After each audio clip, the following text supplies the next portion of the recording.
from PRX. Ladies and gentlemen, boys and girls, and friends beyond the binary. It's time for the podcaster who, I don't know, I'm looking at a bird that a listener made for me, Agent Honeywell, a bird on a keychain. Like a bird on a keychain. Made of yarn, and I'm holding it in my hand, just like I hope whatever I can hold, whatever's keeping you awake at night in my hand, and let it float away. Actually, I think it was purchased and not made, now that I'm thinking about it, on a trip. But either way, I've got a bird, not a real one, though, in the palm of my hand. And I hope that, again, this is what time is it? It's time for the podcaster that repeats metaphors to help whatever's keeping you awake fly away. It's time for Sleep With Me podcast that puts you to sleep.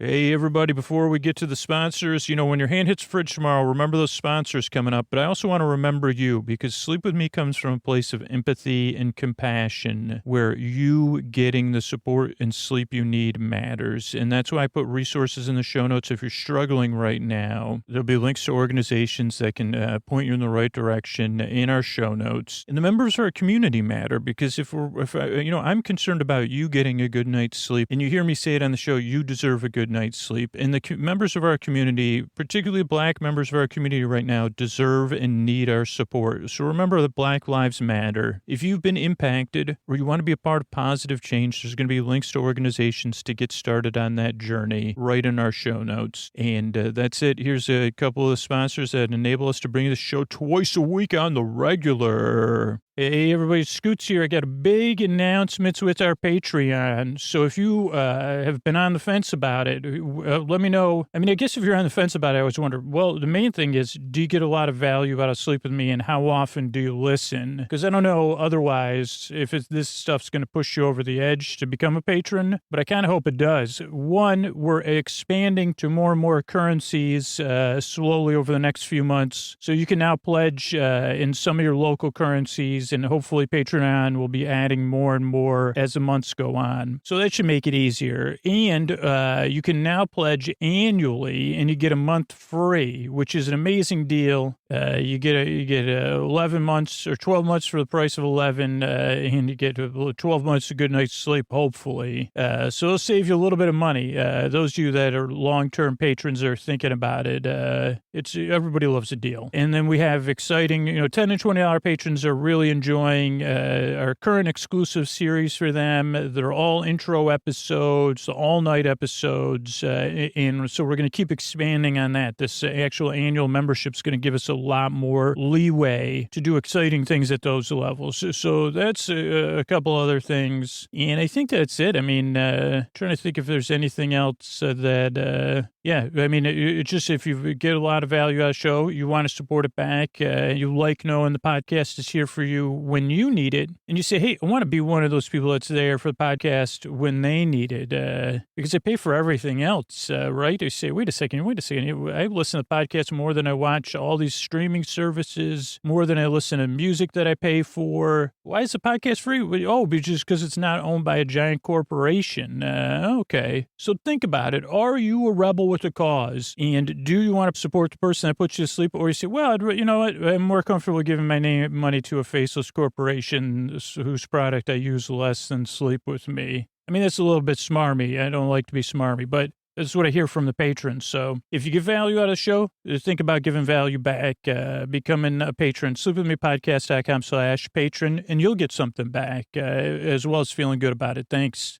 Hey, everybody, it's time for the Sleepy Supporter Zone. The one part of the podcast I need you to hear. That's why I pop my peas and raise my voice, if you please. And some people don't necessarily believe it. This is really how I get you to bring you this show twice a week for free instead of part of a paid service, is the people that support the sponsors and amplify their support. And there's been a company who's been with the podcast year after year after year, and that's BROOKLI Brooklinen, Brooklinen. And this is one where I wonder why I don't get like 10, 20 emails and tags a week about Brooklinen, because they've just been with the podcast. They're a part of our family. So if you're looking for sheets, if you're looking for towels or robes or sleepwear, support Brooklinen. I want to thank Nancy, who got a bundle of luxurious sheets, and Megan L., they both did shopping at Brooklinen. They let Brooklinen know about it, and then they let me know about it so I could thank them here on the Sleepy Supporter Zone. If you do that, if you support a sponsor, tag them on social media, tag me, especially these long-term sponsors that really believe in the podcast like Brooklinen. I want to say thanks Nancy and Megan L. And that's the end of the first part of the Sleepy Supporter Zone. The second part is you getting the support you need. If you're having a tough time right now, there's going to be links to international resources in the show notes that you could contact immediately and get pointed in the right direction. And this show is about building community and living with empathy and compassion, and that means supporting Black members of our community. Black Lives Matter. So if you've been impacted or if you want to be a part of change, there's going to be links to organizations that can help right now in the show notes. And a different kind of change, maybe you want to change up your sleep podcast routine. You've heard me talk about Sleep Whispers before. It's made by a wonderful, wonderful person, buddy of mine named Harris. It's a beautiful podcast. It's whispered ramblings and readings. They have Whisperpedia episodes. They have Storytime episodes. They have Fade Out episodes. They have chat episodes. So go to sleepwhispers.com or look it up in your podcast app that you're listening to right now. Subscribe. Or you could use the link in our show notes. That's Sleep Whispers. Just another great sleep podcast. Maybe you want to mix up your routine, or maybe you want to add something onto it. Check it out. And that is the end of the Sleepy Supporter Zone. Thanks, everybody. Oh, Mystery Bard. I hear a jingle jangle. A lot of people help out on this show. Who are they? This posty poster son sounds like an earful. Wrote the theme song. Edits episodes. Carl W. the legend. Also edits episode. Kenny, Scotty, Jennifer, and Ashley. Eric and the team at Astound are on the website. I am the mystery bard. I do the lullabies, yeah. I do commissions at JonathanMann.net.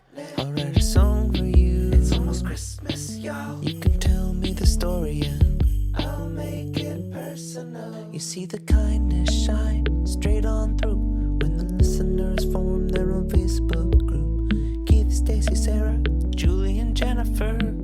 These are your moderators. Get support dear Scooter on Patreon. Buy the merch and support the sponsors. You can find anything you want at sleepwithmepodcast.com. And we're so proud that we could dance. We're raising money for the Water Wheel Foundation, and Scooter might get a perm. Thanks, Mr. Bard. And don't forget, before I'm going to slow it down here, remember to make sure when you're listening in your podcast app of choice that your speed is set to 1 or less if you like slower, and that vocal boost and silence trimming are off, because that causes the podcast to change in speed, or the silence trimming, or it goes by different things. It really causes the podcast to get sped up because it takes out all of the pauses in the episodes. So I've heard for some people recently, and that's worked for them. So make sure if whatever your podcast app is, check the settings before you get in bed, of course. And that's it. Let's get on with the show. Hey, are you up all night tossing, turning, mind racing, trouble, getting to sleep, trouble, staying asleep? Well, welcome. This is Sleep With Me, the podcast that puts you to sleep. We do it with a bedtime story. All you need to do is get in bed, turn out the lights, and press play. I'm going to do the rest. What I'm going to attempt to do is create a safe place where you could set aside whatever's keeping you awake, whether it's thoughts, things on your mind, thoughts you're thinking about, thoughts, feelings, physical sensations, changes in time or temperature. So let's see, things you're thinking about, repetitive stuff. So things from the past, present, or future. Sometimes my brain repeats itself in podcast intros and at night. Actually, I don't want to get into that, but that is one kind of dreaming I do. I was doing it last night. repetitive, dreamy problem solving. That is something that doesn't keep me awake. It's like trouble getting to sleep, trouble staying asleep there. But it could be physical sensations, feelings, whatever it is that's keeping you awake. I'd like to take your mind off of that. And let's see. Well, yeah, I'd like to take your mind off that. I'd like to keep you company and help you fall asleep. That's my goal. So the way I'm going to do it is I'm trying to establish a safe place where you feel comfortable, particularly if you're new, or reestablish it if you're a regular listener. And I'm going to, try to establish that. I'm going to try to smooth it. I'm going to pat it. I'm going to rub it down. I'm going to send my voice across the deep, dark night. I'm going to use lulling, soothing, creaky, dulcet tones, pointless meanders, superfluous tangents, superfluous tangents, send my voice across the deep, dark night. Oh, yeah, repetitive stuff. But I'm really here to keep you company and take your mind off stuff while you fall asleep. If you're new, I guess I'm a little bit, my brain's a little bit foggy. But so here's the thing. If you're new, I'm glad you're here. If you're wondering what's going on, or when I'm going to get to the point or any of that stuff, or you're feeling skeptical or doubtful, welcome. You're in the right place. If you're feeling skeptical, you're in the right place. And now, I don't know how many, what the statistics are in skepticism. And you say, well, this is how many things skeptics agree on. They say, well, not much. I'm skeptical about those numbers, Scoots. And I'd say, well, no wonder you're skeptical. I don't even have any numbers. But one thing that people, they're doubtful. I'm trying to think of a joke and a way to actually tie this in a useful way. But if you're skeptical, I'm skeptical. And many of our regular listeners are not only skeptical in general, they were skeptical about this podcast and doubtful about it. So if that's your thing, of course you're going to be skeptical or doubtful. What do you mean? You're going to put me to sleep? When are you going to get started? What are you doing? Why is your voice so creaky and dulcet? What are creaky, dulcet tones? I say, yeah, those are legitimate concerns, totally. And then I'm not being sarcastic. It's shared by most regular listeners of the show.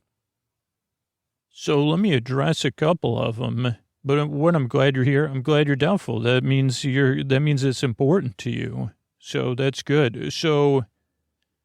Oh, yeah. So a lot of people share that. So a couple of things to know. Yeah. One, this is a podcast you just barely listen to. So you don't really need to listen to it too much or pay attention. It's a podcast you kind of just passively listen to it. Just like when you're pretending. And again, we're here in a safe place so we could talk about this. Just when you're pretending you're listening during the day, even less effort than that because you don't have to hide it. So you mean I can pretend to listen without pretending to listen? And I say, yeah. How about that? You finally get to, the cover is taken off when you put your covers on, you can pretend to listen without pretending, but in a way that has pretend. That's kind of fun. And you say, wait a second, you lost me there, Scoots. I'd say, well, I'm doing my job then. But what I mean is, during the day, and I'm good at this, unfortunately. It's a strategy I've used my whole life. You say, you make a lot of eye contact. You try to use good body movement. You can sense my body movement even there. Oh, yeah. Oh, boy, you're kidding me. Really? Okay. And then what happened? Okay. Oh, man, she didn't know. Oh.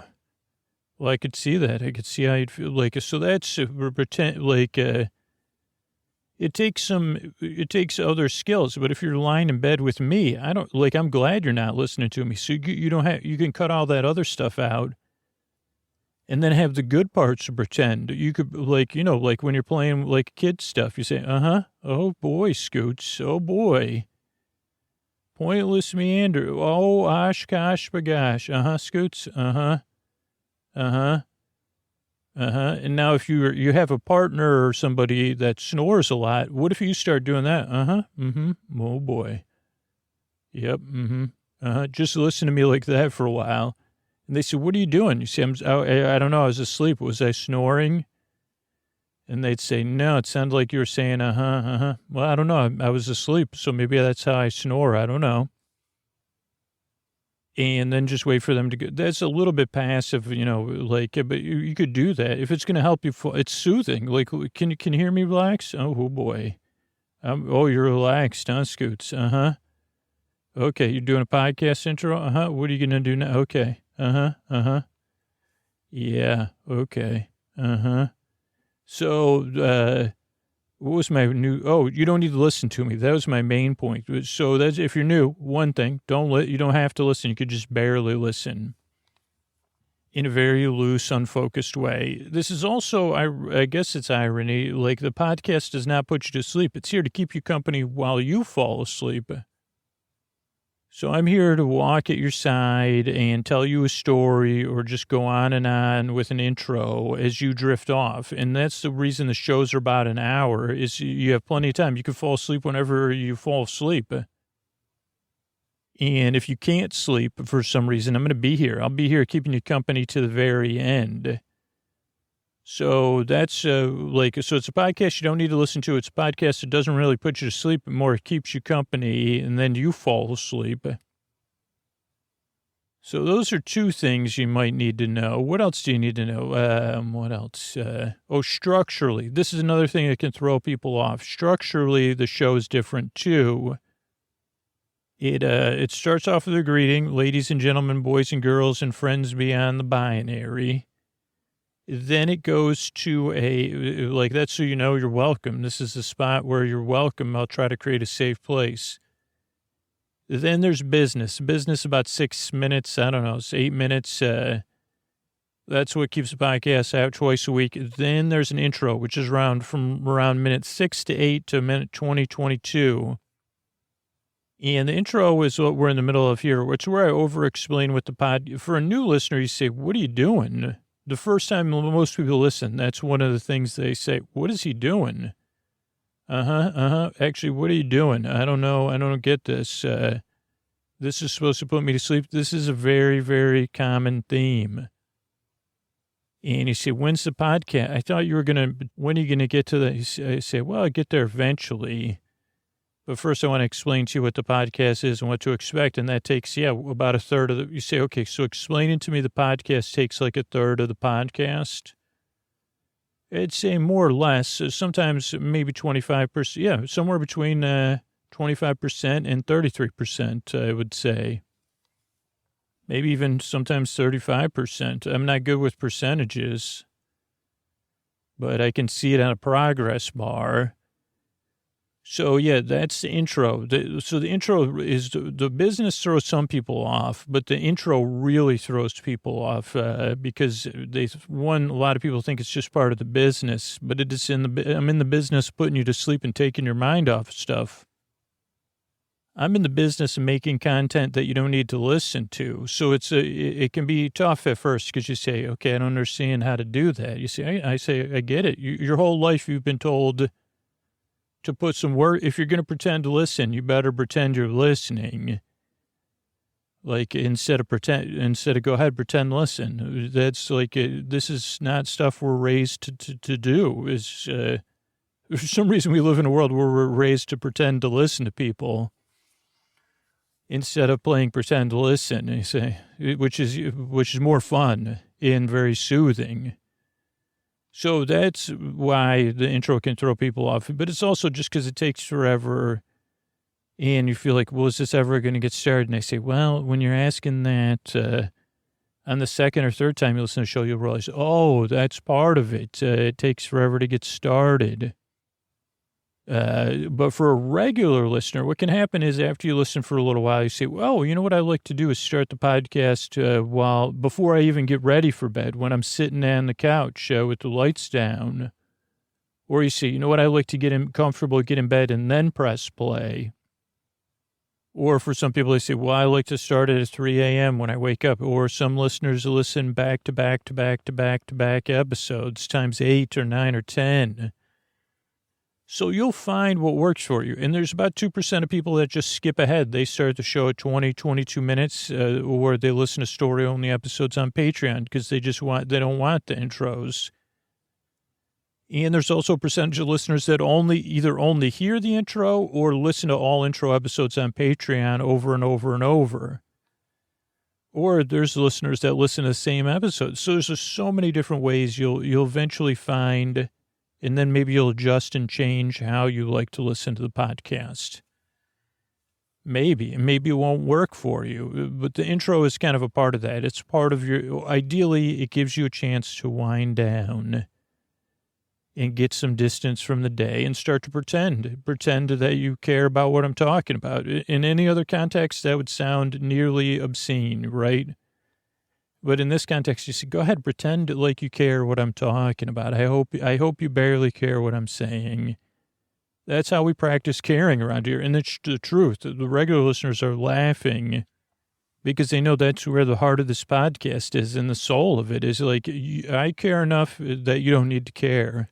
You could just say, Scoots, So that's the intro. Then there's business, because that's just how the structure of the business is. Then there's the episode, and then there'll be some thank yous and good nights. So that's the structure of the show. What else do you need to know? Oh, the reason I make the show is because I've been there. Like I said, tossing, turning, mind racing, trouble getting to sleep, trouble staying asleep, all those things. And so if I can help you, it would be my honor, because I know how it feels there in the deep, dark night. Like I said, lately, or at different times, a lot of the time, one of the things that happens for me is this repetitive dreaming stuff, and I don't want to get too deep into it. And sometimes it's like things are going good, and then, like lately, then some part of my subconscious or medium conscious is like... trying to solve these problems, but it's never in these are like the dreams it's in a gray zone, but there's nothing exciting going on. And I don't even know, it's like rote tasks. That's what it is. And my brain was doing it last night, very much like filing, but it wasn't. It was trying to solve some bigger problem. And I said, holy cow, did we get that figured out? Like I woke up twice, and one of my strategies, doesn't work for everybody, but lately is get up, go, visit the WC if needed, but even not, just go for a walk and look out the window or something, then get back in bed. I call it a reset. And sometimes that works. And you could put on the podcast, or maybe it's already playing, so then you could start listening to me again. But one of the reasons I make the show is because I know how it feels, and it's frustrating sometimes. It's frustrating to even have to do a reset. You say, what about that other person? They sleep through the night every night. But not for some of us. It's not easy. So if I can help with that, it's my honor. The other reason I make the show is because you deserve it. You deserve a good night's sleep. You deserve a safe place. And if I can't provide that for everyone, but if I could provide it for you, it'd be great, because you'll get the rest you need. You can fully live your life, or a little bit more fully. You can be rested. And that's a beautiful thing. So that's another reason I make the show, because I say, well, that'd be pretty nice, helping somebody else out. I know how they feel. Their life will be a little bit better. The world will be a little bit better. So you deserve it. That's why I make the show. Now, it doesn't work for everybody, but thousands and thousands and thousands of people have said, give it 2 or 3 tries, because it takes some getting used to, because the podcast is so different. And I don't say that because I don't win either way. I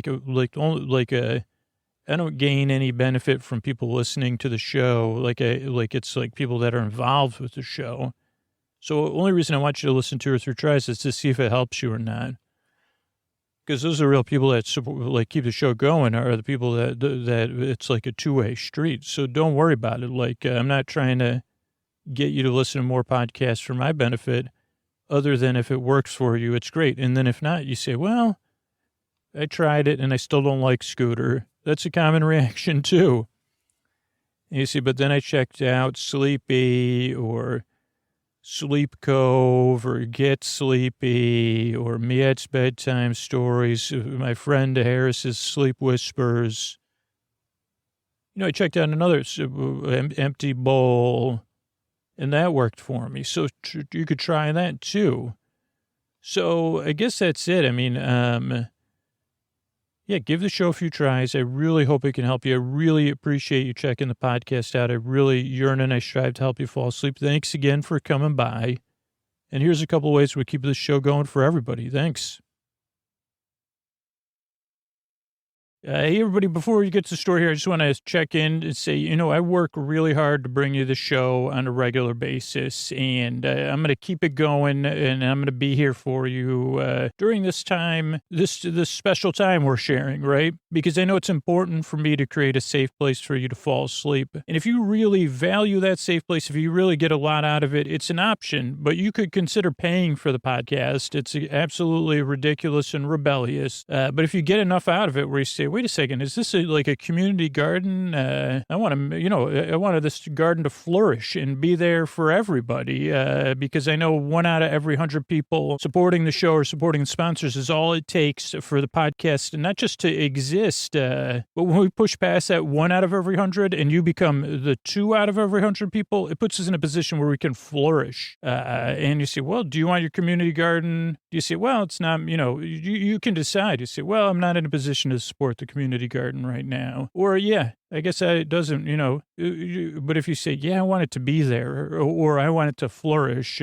think about becoming a patron, sleepwithmepodcast.com/patron. That's the main reason to become the show. You also get amazing rewards, ad-free episodes, so you don't have to listen to this stuff at $5 a month, story-only episodes at $5 a month. What else? $10 and $20 a month. You get all intro episodes twice a month. I know that's something people really love, so you could check those out. You get all-night episodes, and you get exclusive patron-only series like Behind Otter Things or coming up in the next few months, a British Bake Off, kind of a British Bake Off fact-based series. So just think about it. It's an option. If you're a rebel, if you get a lot of value out of the show and you say, well, I do really value this podcast. I listen to it a lot. If those are the answers and you feel rebellious, go sleepwithmepodcast.com/patron. All right, everybody, Scoots here, and it's time for our episodically modular, serialized story, Otter Things. That's OTTER, Otter Things, THINGS. It is like a series, but like if you listen to it out of order, I think this is the 10th episode. The first 9 episodes could be like those Star Wars movies, right? You say... No, the Star Wars movies that have numbers, not the other ones. Sorry, I didn't mean to mix you up there. But you'd say, like if, let's say your first Star Wars movie, you haven't seen one, you're just a kid. Like I was, my parents said, you're too young to see those Star Wars movies.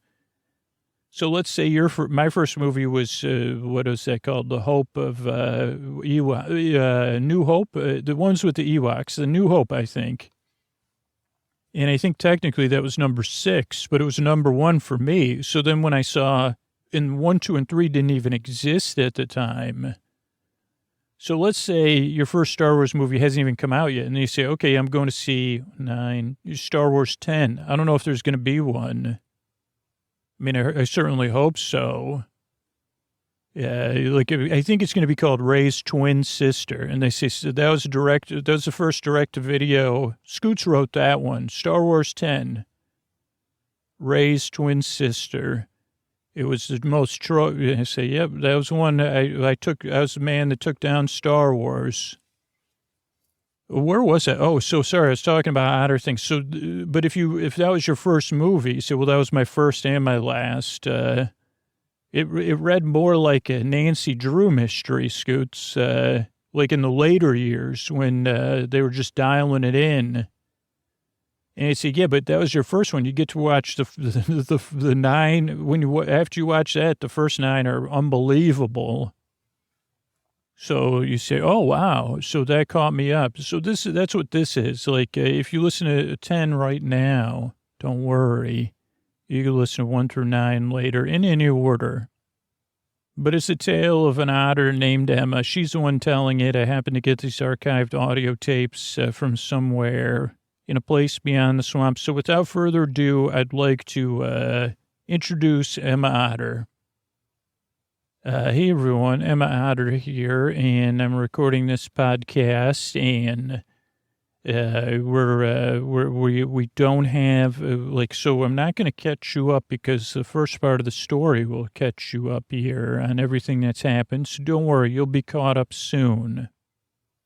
And also, the most famous person, I'm Emma. I live in a place beyond the swamp. I'm an otter, and this is like a tale, Otter Things, about some strange and odd things that happened in the town and the place beyond the swamp I live. I guess I should give you some basic info.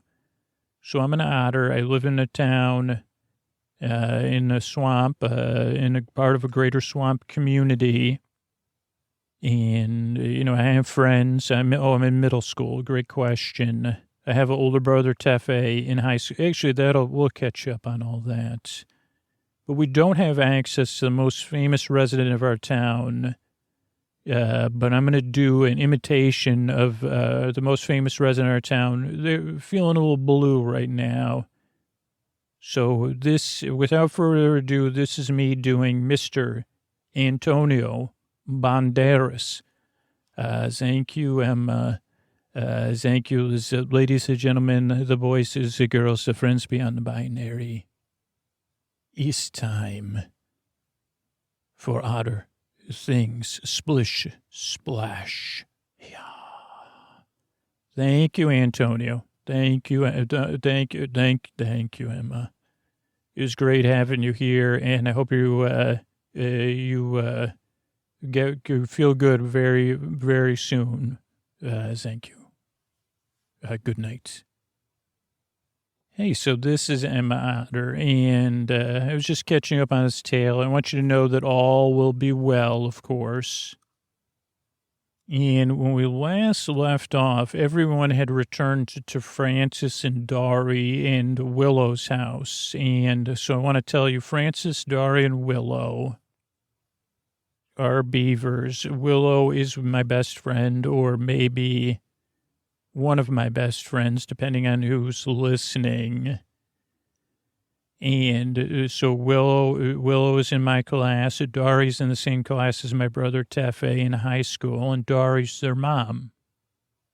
And they live way out on the edge of the swamp, and I've been lucky to get to know them and be friends with them. And we're in the middle of an adventure.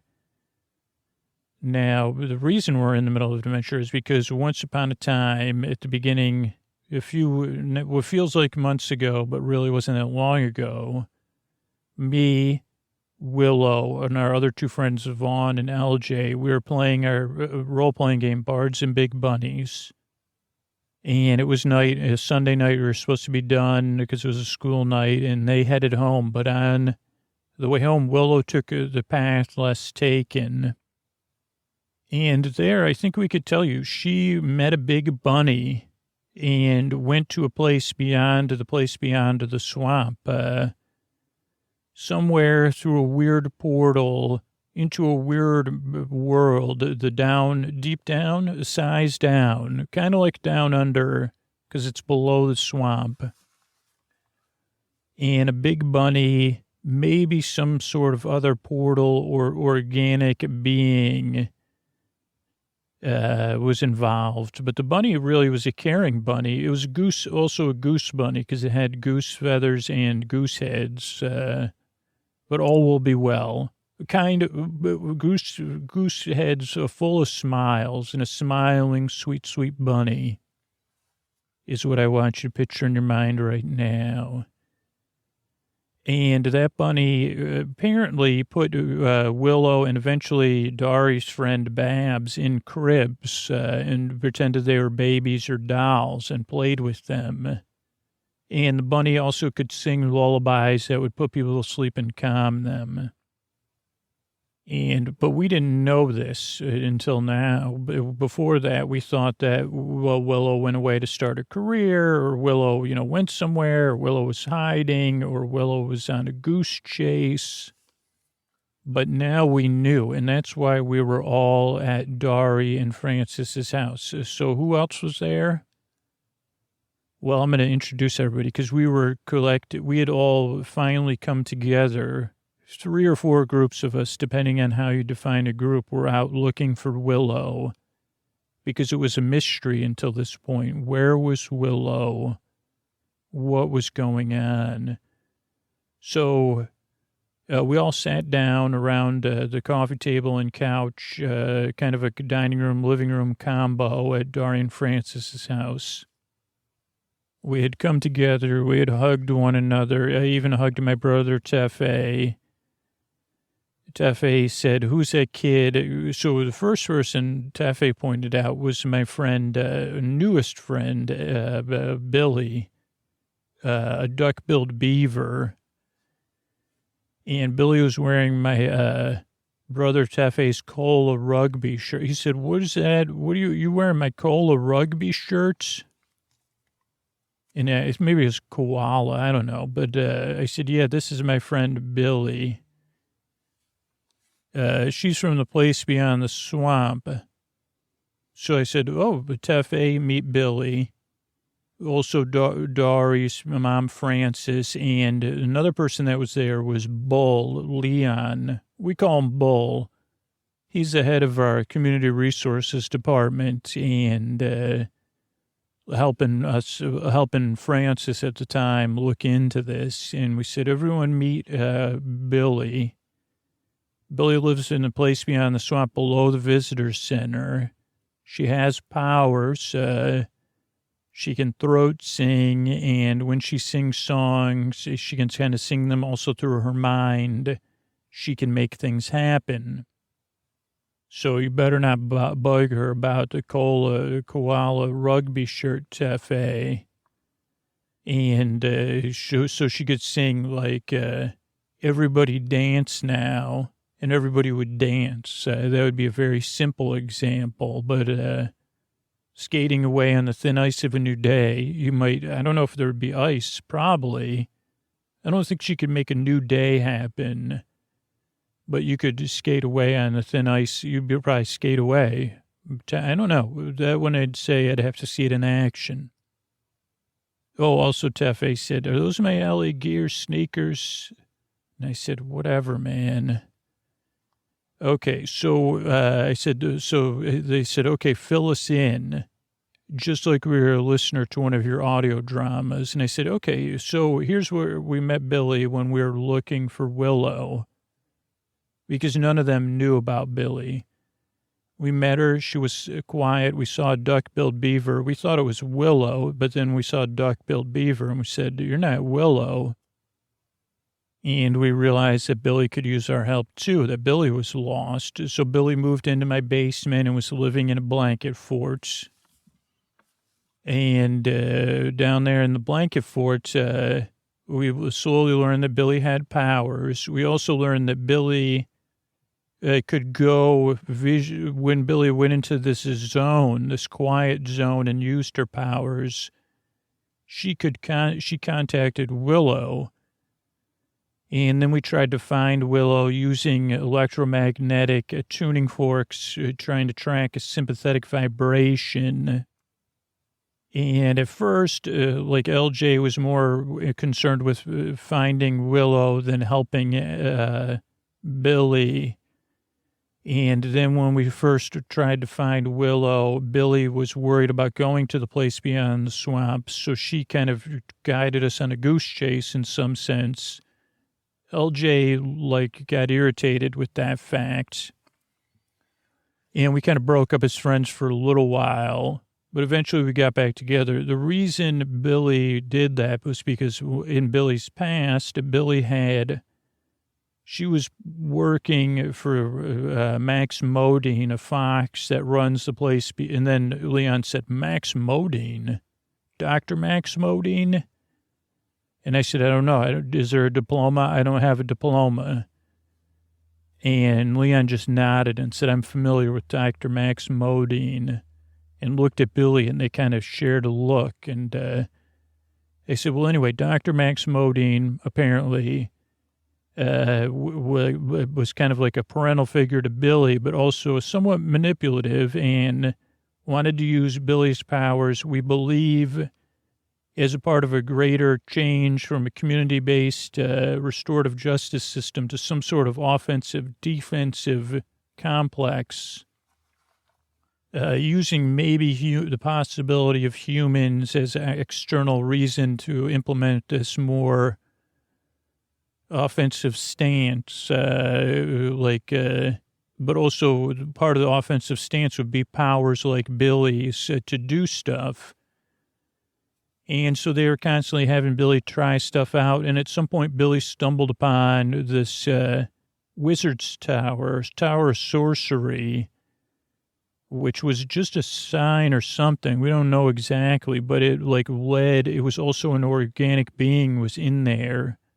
Some sort of being we're not familiar with, even odder than a duck-billed beaver. And then Francis said platypus. And I said, bless you, Francis. Anyway, so within the tower, this was an organic tower. And when I say organic, kind of like a tree, but probably like not that trees aren't highly intelligent, but sentient, maybe. And the tower grew up and down, maybe from another world. We just want to point that out. And the tower went up and down. And somewhere, as Billy followed the tower, Billy discovered that there was the bunny was there. And because Billy was using Billy's powers, maybe connected whatever world this was, or maybe left a door open that the bunny and the organic tower were able to connect with our world. So Billy feels some level of responsibility, even though she's just a child. And the real bearers of responsibility are Dr. Max Modine. Sounds like a conflict with whatever oath and the Greater Swamp Authority. So then we got all back together as friends, because Billy said, geez, that's what my experience has been. And we said, wow, no wonder you didn't want to go there. And we tried to make things right with LJ, and then eventually we found out that not only was the place beyond the swamp up to that kind of stuff, they were looking for Billy. And obviously, you know about that part because you rescued us. So here we are. I think that's all the important information we have. Who's next? Okay, Frances took over. She said, okay, well, nice to meet you, Billy. I'm Frances, and I don't know if you know this, but you're a duck-billed platypus, actually, not a duck-billed beaver. Technically, you're just a platypus or you're just a kid, and that's what is important to remember. You're just a kid, but if you were wondering, you're a platypus. It's totally a thing. It's a thing from Earth, from another part of Earth, I guess, Australia. It was once called. And we don't know if you were we met a river dolphin, but didn't get a whole lot of information from the river dolphin. But Leon and I have been looking into it, and we know that pretty much what you said is true, we'd like to figure out finding Willow. I guess that Dr. Max is kind of working, and it is part of some grand intertwined thing. Leon, do you have anything else to add? That below the swamp is an entire complex that it sounds like where you lived, Billy. And it's got secret, it's a secret, attempted to be a secret, and there is some sort of thing way down in the bottom, like a crack or something, and there's a room with like a dome, a soundproofed dome or something, and Billy goes, I know that place well. And, so something's going on there. There's goop and goo. And then Dari and Tefe, who had been on their own thing, they said, yeah, the goop and the goo. There's a whole thing under the swamp. We crawled through a giant wild carrot that's technically not a carrot, but looks like a carrot. And then Dari said, we did not. I did. Tefe, thanks for taking credit. But and beneath there is a giant bunny with a goose head. Now, this was our first. We said, what? And then Francis said, I've seen it outside. And they said, yeah, it's like it wants to baby things. Maybe something weird's going on. There's also a miniature version of the town. There's a tunnel. It goes deeper than I went, but it definitely is under the swamp. Probably, maybe eventually connects to where you were, Leon and Billy. And the bunny has found ways to get into our town. That's where probably Willow is, and maybe my friend Babs also. Do you have any idea where Babs is, Billy? And Billy said, I don't know. And then everybody kind of was talking at once, saying how odd everything was. And then Vaughn said, okay, here's how to think about it. Does anybody do you know what tracing paper is? And they said, go get some tracing paper from Willow's room. And Vaughn said, okay, I think what happened is that Wizard's Tower is like, I don't know if we're the tracing paper or we're what's being traced, but it's like another world layered on top of ours, and you can kind of see through it. And you could draw, and then Vaughn started drawing. We said, Vaughn, focus, V, come on. And then Vaughn said, well, what if there was also a hole? If you trace for too long, Vaughn said, you can make a hole in the tracing paper, and then you're writing on the original.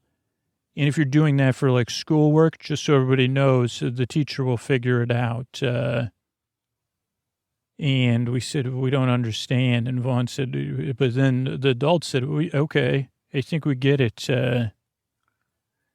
It's like something about Billy's powers, put that tear in the tracing paper.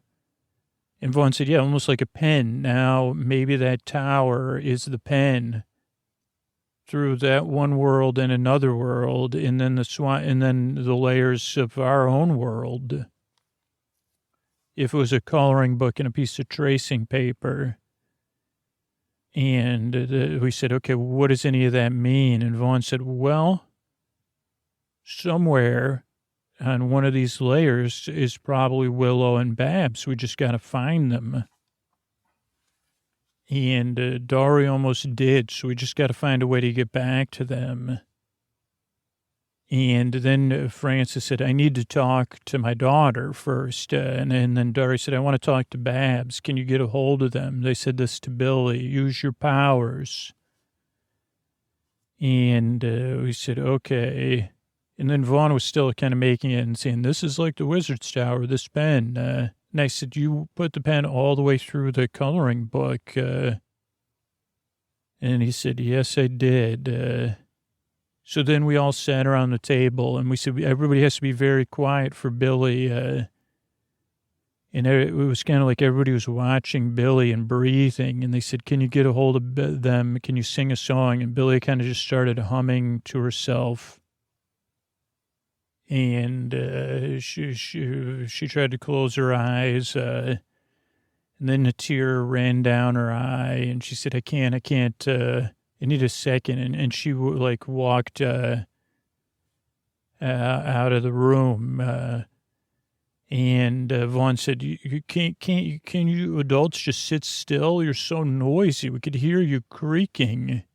And the adults, Leon, and he meant even the high schoolers, Dari and Tefe and Francis, said, you're making so much noise. How is she supposed to concentrate?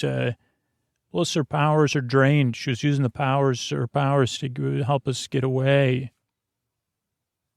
And then I went to check on Billy, and Billy had kind of gone out back to this like there's a couple there's like this detached garage that they had, and inside the garage was like one of the places. Well, anyway, I'll tell you in a second. I said, "Geez, are you okay?"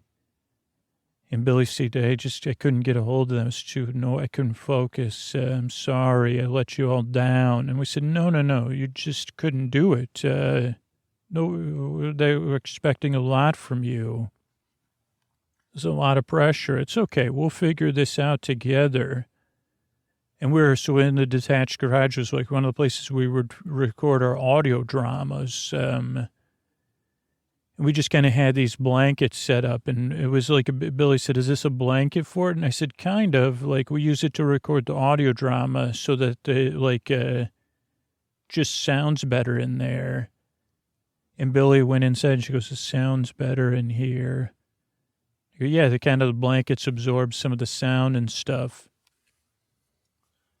And Billy said, wait a second. And I said, this is like what we had at the place below the swamp. And then we went back, and I don't want to feel like, so we explained it to Vaughn, because Vaughn and LJ said, wait a second, so you just need someplace that's silent. And then Vaughn said, like the silent tower concepts. And we said, yeah, like a real studio almost. And Vaughn said, let me call Professor Moose. So he called Professor Moose, who was, this was like Saturday night at like 10 o'clock. So Professor Moose said, what are you doing calling me at 10 o'clock on a Saturday night? And Vaughn said, I have some questions. What are you doing on a Saturday night? And the professor said, none of your business normally, but recording an audio drama. Isn't that what you and your friends do?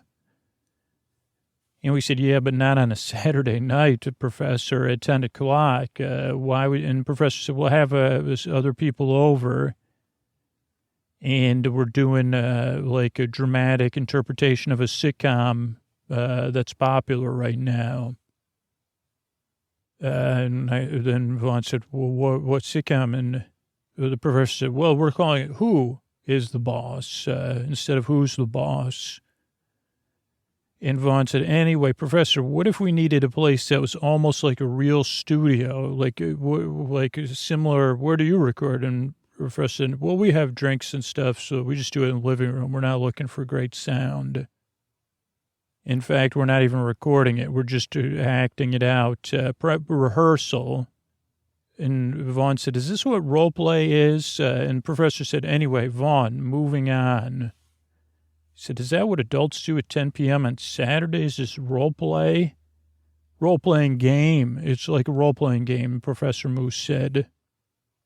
And then they said, Vaughn said, well, so if I wanted to make a studio, like almost like a real studio, how would I do that? And the professor said, don't you know how to burrow? Like just make a burrow or a lodge or something. And Vaughn said, that's like a good muddy and gross. We need something we could do.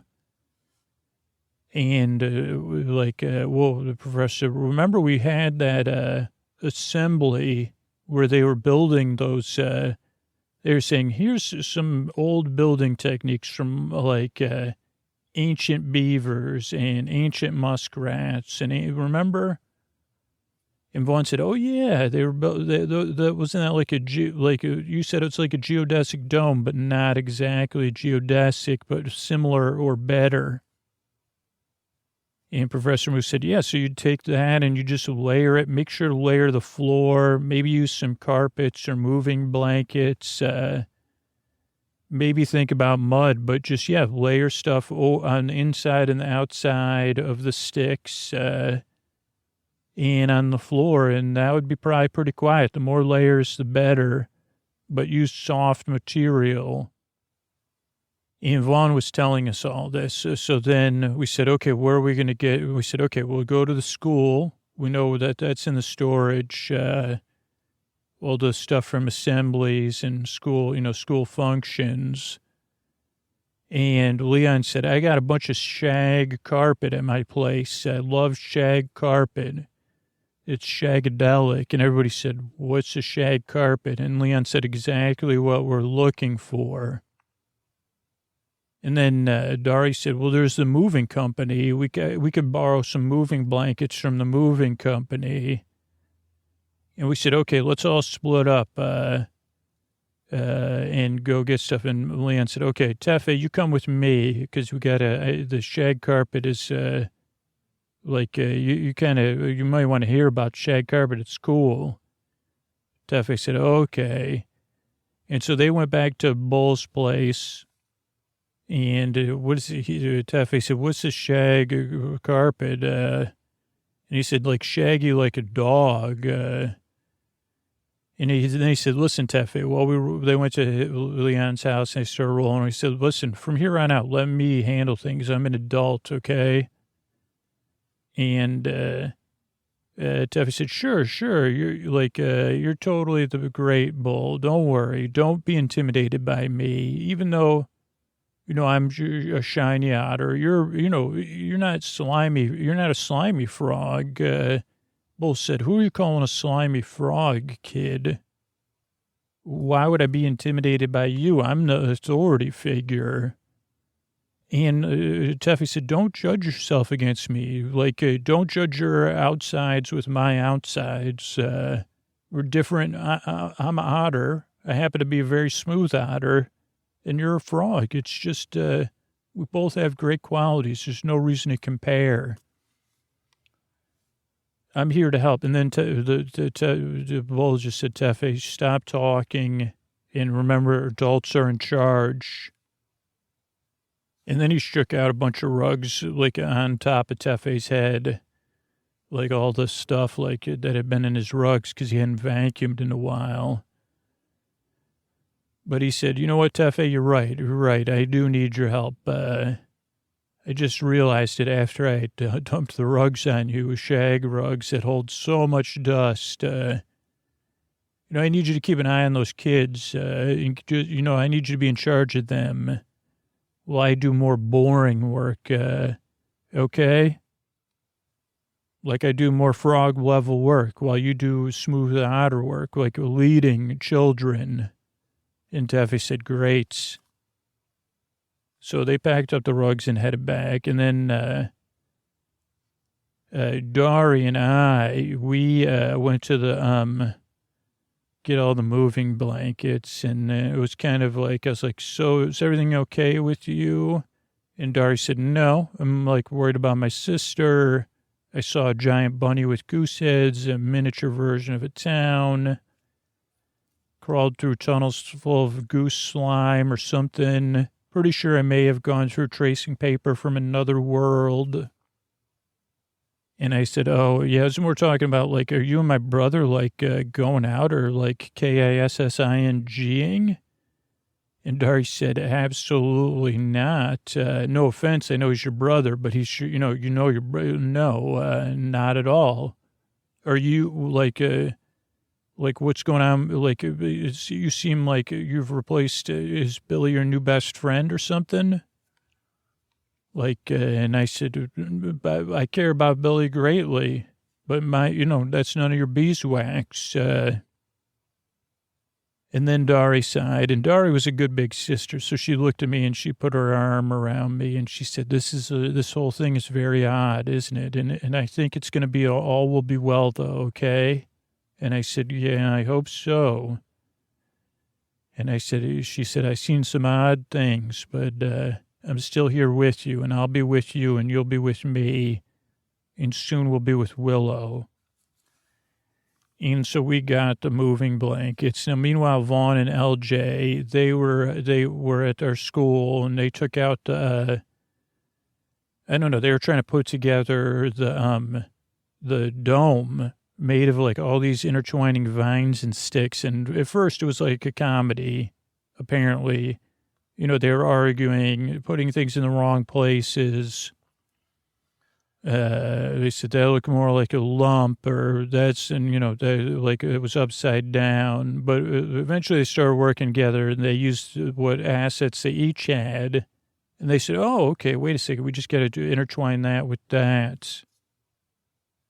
So it slowly came together, and then we got there. So we put down some carpet, and then we put the dome on top, and then we worked to moving blankets and other carpets on the top of the dome and on the inside. And it slowly started to look like a pretty interesting thing. And Leon even fell asleep on the shaggy carpet for a while. And even Tefe lied down next to him and slept. And then we tried to see, then Vaughn said, you got to get out of here so I can see how quiet it is. And we took one of the hearing tests and some tongue depressors because we had to keep layering. We had so many moving blankets, but we were like, okay, can you hear anything? Drop a tongue depressor. But then it didn't work out as well. Conceptually, we thought it would work out good. We put the headphones on top of the dome, and Vaughn sat in there. It makes like a sound, and you're supposed to drop a tongue depressor on the left or the right. But eventually we got to where Vaughn could not hear anything, even at the highest volume on the left or the right headphone, so that the dome was more or less soundproof. But then Billy was helping Frances was helping Billy get ready. And she said, okay, well, what about these earmuffs? You want to wear these earmuffs too over your ears? And then she said, well, how are we going to communicate with you if you're in this dome? And how will we know if you need us or we need you or And Billy said, I don't know. And then Frances said, oh, what about a tin can phone and a wind chime? And Billy said, what do you mean? And she goes, well, we could have fishing line and we could have a tin can that you could talk into, and then we could hear it on the other side. And then if you need to listen, you could put your ear to it. So if you need us, you could talk into it, but if you need us, or you can't talk for some reason, I'll have it attached to a wind chime, so you could just ring the wind chime. And maybe you could even do that with and Billy said, okay, I get it. So then Frances went out and told them to do that, or told us, I guess. And she went back and she said, listen, Billy, I'm going to be here. I know I want you to find Willow, but I'm going to be here for you. I know that Dr. Max probably told you a bunch of stuff and said Dr. Max was going to be parental, but probably wasn't. But I'm going to be here. I'm going to be working on keeping you all as well. And I won't be far away. I'll be on the other side of this tin can phone listening and thinking of you and trying to care for you. And I know maybe inside right now it doesn't feel like all will be well, but I've lived a life, and I could tell you that there were times I didn't think everything was going to be well, Billy, but it ended up being well. Or I could be in the moment and say, all is well right now, Frances. And then when you're done, or if you need it sooner, I can come in the dome and get you, and I can hold you or soothe you. But also you could self-soothe yourself if you need soothing, okay? And Billy said, okay. And just remember to breathe and to focus on your breath. Do you breathe through your bill? Do you have, I didn't read if platypuses have, you're a mammal, so you have lungs, right? And Billy said, yeah, lungs, yeah. So let's go. I'll hold your hand for now. Are you ready? Do you want to try this and find Willow and Babs? And Billy said, I'm ready. I'm ready to try. And so they headed in, and then we had to lift up the dome. Interesting, we didn't, because the entrance sort of just let noise in. And also we had like a nest kind of, because that didn't make any noise. We tried a chair, but it was too squeaky. So Billy got in there and put one of her ears by the tin can so she could turn her head. And she got settled in, and we kind of just sat out there. First, they were communicating, and Frances again was saying, don't worry, all will be well. We're here. can you hear us? And Billy said, I can hear you. And then they tried the wind chime. So all was working. And Billy said, okay, be quiet now, everybody. And so then we got on either side. So, because the nice thing about the tin can phone is it doesn't pick up a lot of ambient stuff. And so then we just started waiting. But Billy closed her eyes, and she kind of told me a lot of this. That's how I know it so well. And she started humming a song called Something to Believe In, which is kind of like a weird ballad from like a hair band, but not like, like the River Bottom band. And you say, this is a strange song but it wasn't the River Bottom band. It was another band that wanted to look tough. We said, well, this is but she was singing that song, Something to Believe In. And then she started saying, I believe I'll find Babs. I believe I'll find Babs. And then Billy kind of found herself walking down one of the halls. Now, this wasn't a hall that anybody in our party had been in, but it was, again, under the earth. It was full of goo and goop, and it was long. It was ankle-deep goo and goop. So Billy was moving slowly, like without lifting her feet, like sloshing back and forwards. And eventually she followed it, and there was like a goo and goop waterfall with a crack, and Billy stepped over the crack and saw that there was a room with some cribs in there, like a bunch of cribs, like 20 or 30, but all of them were empty but one. And in one it was like, Billy didn't know, and she kind of was hesitant to approach. And she said, Babs, is that you, Willow? And immediately Dari said, is that Babs? Did you find Babs? Tell me what's going on with Babs. And then Billy slowly approached, and she saw that in the crib was a doll. And she said, not Babs. And then, this is where we don't need to go into it, but then Dari did get carried away and describe Babs. And we determined that it was a doll that looked exactly like Babs. But that took a while, because again, I said, she's trying to concentrate, Dari. But then once Billy was concentrating, and she said, it's only a doll. It's not Babs, but it looks exactly like Babs. But the eyes, I can see Babs through the doll's eyes. And we said, well, what do you like? This took some explaining afterwards, but the summary was that at the time, if we were really with Billy right now, she could see in the eyes of the doll Babs in another, what we could assume is another world, another layer of tracing paper. And Babs was at peace. Babs was relaxing and chilling, but she wasn't in our world anymore. And you could tell it was not our world because there was otherworldly colors, and Babs was eating snacks that don't exist. She was having something like Marmite and toast or something. I don't know. And obviously Dari, hearing all this in context, was not happy. Said Babs is in another world, but also made into a doll. What? But then Billy knew she needed to. She said, Willow, are you in here? No Willow. So she went through another kind of a smaller doorway in a smaller tunnel. But she was like, all will be well. All will be well. Give me something to believe in. I believe I'm going to find Willow.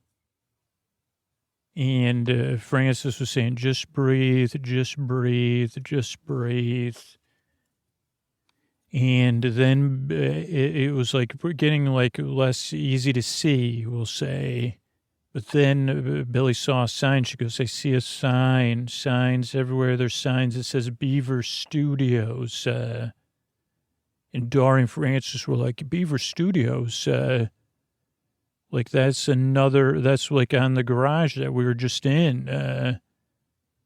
And then Billy said, okay. And then Billy went into and then Billy saw that she was outside, but in a sized down, stranger version of the outside of Francis and Dory's house.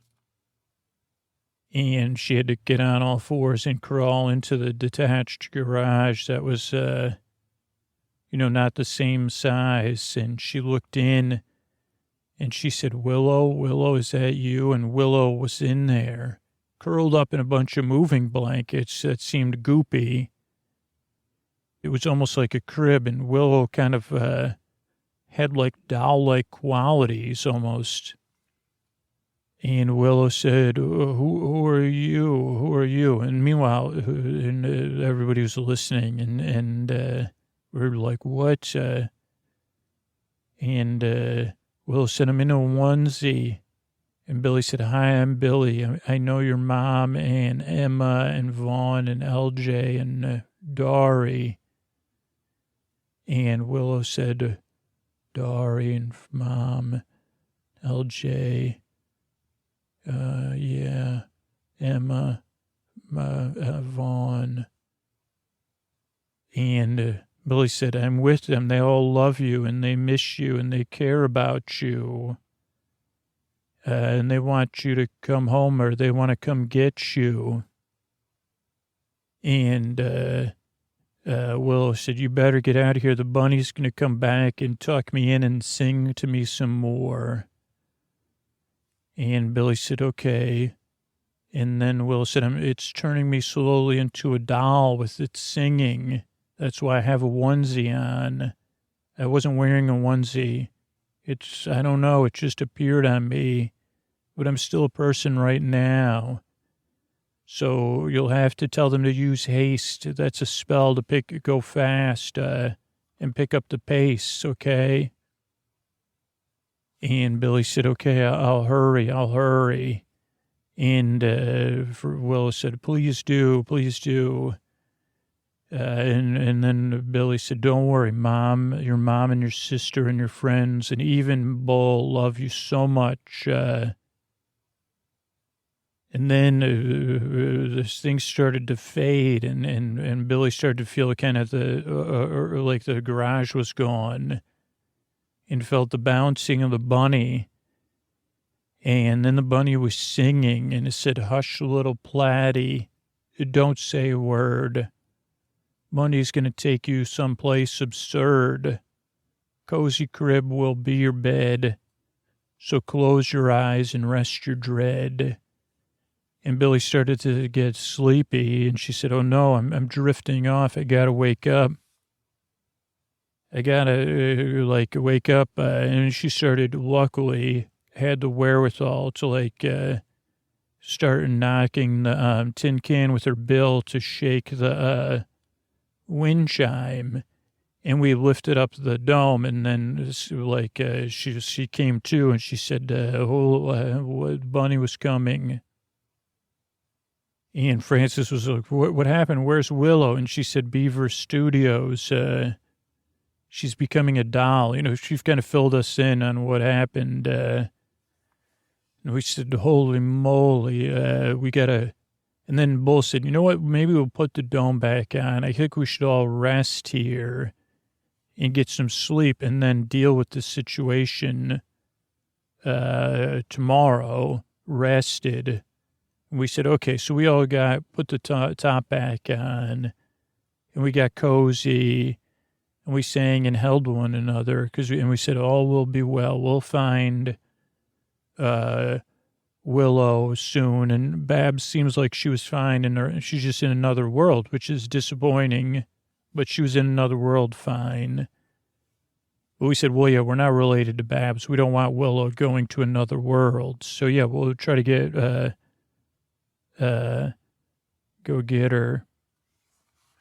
Now, meanwhile, Willow was there, and she heard the bunny kind of chase off and sing, and she said, I hope that duck-billed beaver got away. Here I am in my 40 poo here. I need to self-soothe. And Willow thought about the studio. She said, okay, hey, everybody, this is Willow from Beaver Studios coming to you live. We're on Doll Watch and All Will Be Well Watch live here. I'm still in a onesie, but that's all for now. I haven't sucked my thumb or wet my pants or done the hula hula dance. And we just met a new friend named Billy, who was duck-billed beaver, who was our guest live in studio. I don't know if you caught that. But I'm going to play some more songs here. I'm going to play my favorite song, Bad, Bad, Bad, Bad Bar. It's the song I wrote, so I'll just be here humming Bad, Bad, Bad, Bad Bards. And my mom's going to be here soon, and my sister, and all my friends. And hey, everybody, this is Willow here. And we all got, eventually Willow, did I say Willow or Emma? Sometimes I get mixed up, but I'm Emma. Willow was there, and eventually Willow sang herself to sleep. But I always want to remind you that all will be well. And I know it's hard to believe me sometimes. Sometimes you got to say all will be as it is, or all will be as it. You say, Willow, you're just saying that. Or you're saying, or Emma, you're just saying that to us. And I see, yeah, sometimes it's hard to accept or believe that all will be well. But this is the case because I'm here telling you this story. I know all will be well. And when you're there in a under a mound or in a pile there, you can kind of say it to yourself, all's well right now. And what if I told you that all will be odd? You say, well, I can't accept all will be well, Emma. I'd say, well, could you accept that things that are odd are not always neither well or unwell? All will be odd. Is that soothing, or is saying all will be odd a little bit of a self-soothing, and that this is going to be okay and all right? So I want you to think about that, and think about all of us animals, all of us swamp and forest friends snuggled together, thinking all will be well, and all is odd right now, but we're together, because that's how we said goodnight to one another. Good night. I want to thank some of the people that reviewed the show on Apple Podcasts recently. Resd said, comfort through the deep, dark night. Been listening for 3 years. Thank you. Wildflower Witch. Which wildflower? Well, I love them all. Love the podcast. I fall asleep to it every night. I've been seeing some people that don't like the show, but I think it's respectful. Franny J says, thanks for getting me through the tough nights.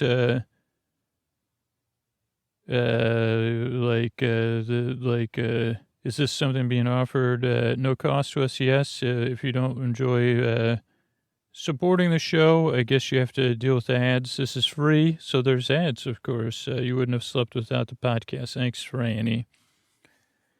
Annoyed Sleeper says, they're from Australia. Magic. Like everyone, give it a few tries. It took me 10. Holy cow. But they stuck with it. Becca 1234567 said, thank goodness for sleep with me. Fun with Owen. So good. A podcast puts me to sleep. I used to not sleep. They like Ray. And they said, BL Black Lives Matter. Thank you. YT Epic 3D says, how? I don't know how or why this works. Scooter's voice is soothing. Thank you. I've tried on this podcast for 3 years. That's VJM8888 since 2017. I've been putting me to sleep weekly. Then a couple of people that strongly dislike the show. So like I used to kind of, actually like a bunch in a row. Sometimes those are like a group of people, but our show gets more promos. One person gave it this is a really good 3-star review and a really honest. I appreciate this one. This is from Aiden in Australia, who says, didn't work, but seems good. Didn't work for me, but helps other people, so that's good. So that's perfect. That's a perfect 3-star review. Really balanced, right? They say, well, not for me, so 3 stars, but, that it helps other people. What up, says, amazing. I've dealt with a lot of stuff, and usually it takes me about 15 minutes now. Miss Eb 79 works every time. Stephanie with an I says better than having to go to the doctor's stuff. Lauren says yearning for the old format. We haven't really changed our format in couple of years, but maybe before that, I guess. But I guess because of the Sleepy Supporter Zone, that's kind of like a year old, but there's no, I don't know what else, it's Sleepy Supporter Zone or knows, so yeah. Let's see. MGM says, every time I start an episode, I think I'm not tired and this isn't going to work, and then it does. Thank you. Another person that finds me not to their liking, which is totally fine. YT Epic. That person, they reviewed it twice. And then Lolby Luzu from Australia. Works for me, might not work for you. Perfectly boring and illogical. I mean, I understand that people might be confused by people giving it 5 stars. It's weird, but it's not what you expect. And there's a lot of admin that's kind of weirdness that might not be your jam and doesn't help out. I hope you find something that does. Thank you, and thanks to everybody who reviewed the show on Apple Podcasts. And yeah, that's it. Here, let me tuck you in, and good night.